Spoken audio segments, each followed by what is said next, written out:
Sekarang ini muncul orang-orang yang telah berani membagi tauhid menjadi 3 macam. Dan ironisnya lagi, mereka merasa dirinya menjadi kelompok yang terus-menerus memerangi bid'ah. Padahal mereka inilah sebenarnya orang-orang yang melakukan bid'ah yang sangat besar dalam sejarah Islam. Mereka berani mengatakan tauhid itu menjadi 3 macam. Tauhid uluhiyah, tauhid rububiyah, dan tauhid asma wa sifat. Menurut mereka, tauhid uluhiyah adalah pelaksanaan amal ibadah hanya untuk Allah, hanya Allah yang berhak disembah. Sedangkan tauhid rububiyah adalah mengakui hanya Allah yang menciptakan, memiliki, menguasai, dan mengatur alam semesta. Sementara tauhid asma wa sifat yaitu menetapkan hakikat nama-nama dan sifat-sifat Allah sesuai dengan makna literal atau tekstual sesuai dengan redaksi lafaz. Kalau kita melihat pembagian tauhid ini dengan mentah, maka pembagian tauhid tersebut memang terkesan benar. Namun apabila kita mengkajinya lebih dalam lagi, maka tampak ranculah dan berbahayalah pembagian tauhid yang mereka lakukan tersebut. Mengapa demikian? Karena pada pembagian tauhid menjadi 3 macam itu akan membatasi makna Rabb atau yang dikenal oleh mereka sebagai tauhid rububiyah hanya berlaku untuk sifat Allah sebagai pencipta, pemilik, dan pengatur alam semesta saja. Dan mereka akan membatasi makna ilah atau tauhid uluhiyah hanya untuk Allah sebagai Tuhan yang berhak disembah atau Tuhan yang menjadi tujuan di dalam beribadah. Semua ini sangat tidak rasional dan bertentangan dengan akidah ahli sunnah wal jamaah yang sesuai dengan ajaran Al-Quran dan hadis Rasulullah SAW.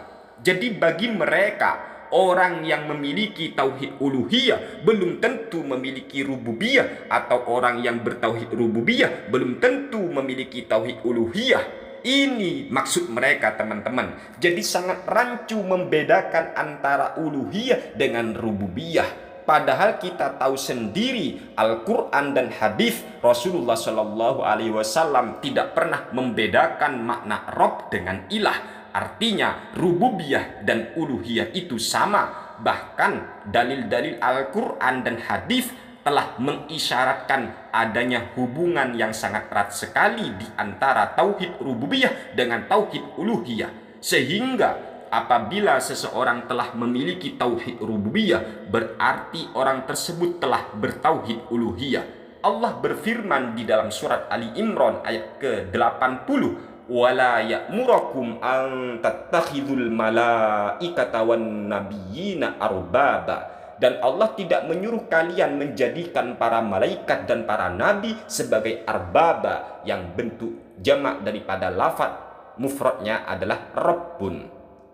Jadi Allah tidak menyuruh kita untuk menjadikan para malaikat dan para nabi sebagai Rabb. Rabb dalam pandangan mereka hanya untuk bermakna Allah sebagai pencipta, sebagai pengatur alam semesta, sebagai penguasa, bukan sebagai Tuhan yang disembah oleh mereka, teman-teman. Padahal Imam Ibnu Katsir menjelaskan maksud ayat wala ya'murakum an tattakhidul malaikata wan nabiyyina arbaba ini adalah Allah tidak menyuruh kita untuk menyembah seorang pun atau siapapun selain Allah.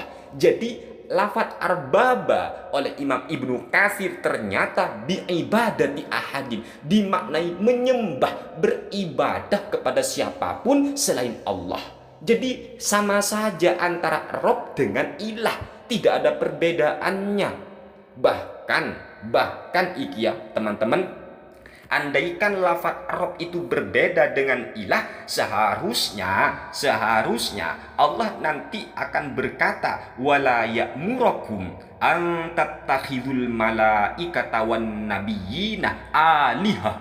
Gini teman-teman, bahkan andaikan nanti makna ilah dengan Rabb itu berbeda, ya Allah, ini sangat melawan dan membantah sabda Rasulullah Sallallahu Alaihi Wasallam bahwa barang siapa yang sudah membaca kalimat syahadatain itu sudah muslim, teman-teman. Dan kita sudah tidak asing lagi, bacaan syahadat itu adalah la ilaha illallah Muhammadur Rasulullah. Jadi asyhadu alla ilaha illallah, saya bersaksi bahwa tiada ilah kecuali Allah. Andaikan ini masih berbeda antara ilah dengan Rabb, seharusnya nanti kita akan menambah asyhadu alla ilaha wala rabba illallah. Ini sangat bertentangan dengan ajaran Islam yang dibawa oleh Rasulullah Shallallahu Alaihi Wasallam, di mana Rasul sudah mencukupkan lafaz ilah dengan Rabb. Sehingga sama ilah dengan Rabb itu, yaitu tiada pencipta, tiada yang mampu segalanya kecuali Allah, dan tiada Tuhan selain Allah. Itu maknanya sama gitu, teman-teman. Bahkan ketika Allah Subhanahu wa taala berfirman di dalam surat Ibrahim ayat ke-27, yusabbitullahu alladzina amanu bil qawli tsabiti fil hayatid dunya wa fil akhirah. Imam Ibnu Katsir menjelaskan di sana. Qala Al-Bukhari, Imam Al-Bukhari berkata begini. Apa kata Imam Al-Bukhari? Bahwa anna Rasulullah sallallahu alaihi wasallam qala al-muslimu idza su'ila fil qabri syahida alla ilaha illallah wa anna Muhammadar Rasulullah.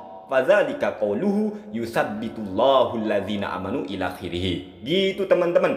Jadi nanti ketika kita kelak di alam barzakh ditanya oleh yang namanya malaikat yaitu Mungkar Nakir, katanya mau bertanya pada kita, teman-teman, setelah dikebumikan.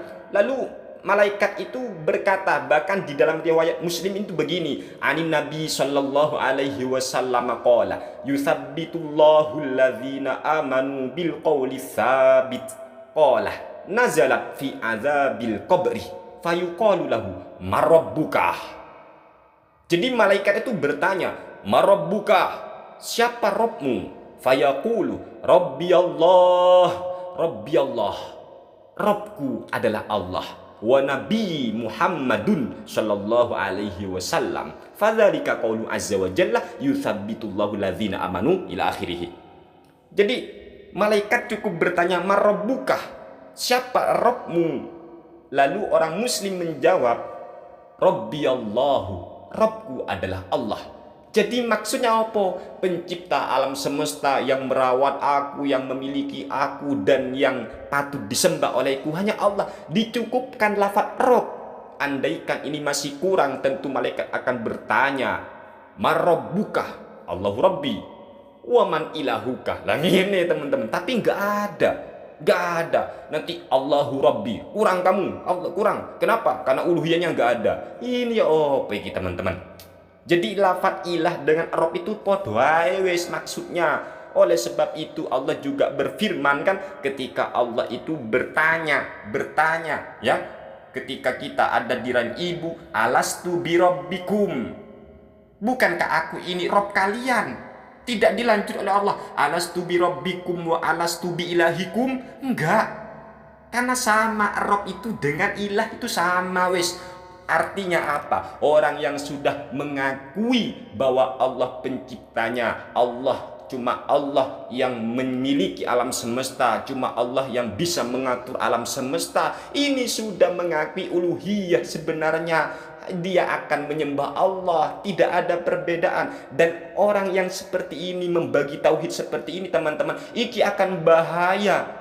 Dan bahkan segelintir orang-orang mereka mengakui bahwa orang kafir katanya punya tauhid rububiyah. Iki sing bahaya. Jadi orang kafir punya tauhid rububiyah, hanya saja mereka tidak punya tauhid uluhiyah. Iki jarene sopo rek? Ini loh. Nanti ada muwahhid tapi kafir. Ayo, muwahhid musyrik dan musyrik muwahhid. Sedangkan mereka mau mengakui bahwasanya nanti ada orang Islam yang punya tauhid apa itu rububiyah tapi tidak uluhiyah. Iki apa? Ngawur iki rek. Tidak ada orang kafir dulu itu yang mengakui hanya Allah yang mengatur alam semesta, yang menciptakan alam semesta. Dan itu sudah direkam di dalam Al-Quran sendiri. Bahkan Fir'aun